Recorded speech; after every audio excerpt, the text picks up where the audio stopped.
Brilliance Audio presents Lights on the Sea by Miquel Reina. Translated by Catherine E. Nelson. Performed by Malcolm Hilgartner. Harold went upstairs to the second floor. He couldn't stand the way Mary Rose had seemed to surrender these last few months.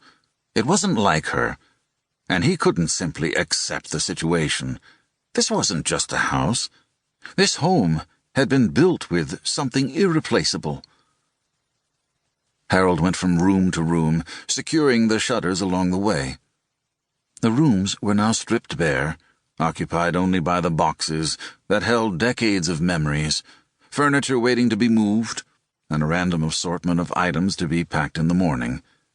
Before fastening the last shutter, he looked outside. Sheets of rain swayed back and forth, pushed by the wind that was whipping up the waves along the beach. The gutters overflowed, soaking the hydrangeas in the garden.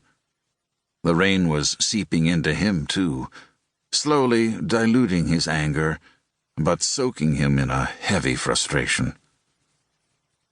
Leaving meant more than losing their house. It transcended the material.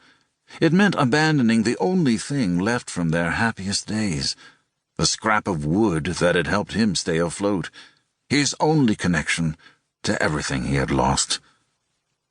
His life hadn't gone the way he'd wanted, but at least he'd learned to survive.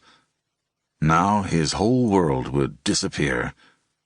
His whole life would be crammed into a little room in a retirement home in the middle of the island.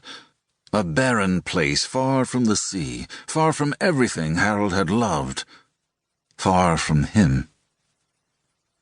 He went to the dresser, opened the top drawer, and found the letter.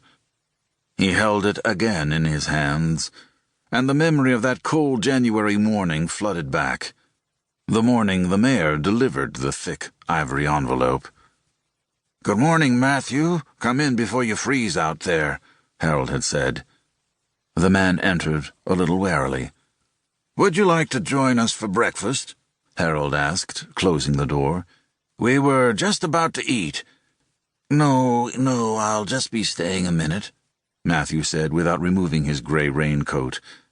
"At least have some coffee with us," Harold said, motioning for the mayor to follow him to the kitchen. "It's been months since we've seen you." Like most of the islanders, the mayor wasn't a terribly social man, but he was the only person who had never turned his back on them over the years. Mary Rose joined them, and the three sat down to a table laden with eggs, coffee, toast, and butter. The mayor was still wearing his coat. Mary Rose felt unsettled by his anxious demeanor. "And what brings you out here?" Harold asked. "Don't tell me you're finally going to pave the road into town." "Well, no, it's not about the road," said Matthew. "Of course, I can't imagine the mayor would spend money on something so practical." Matthew responded with a forced, awkward smile. "I came to give this to you in person," he said, pulling an envelope from the pocket of his coat. "It's from the central government." "The government?" Mary Rose echoed. "Is it important, Matthew?"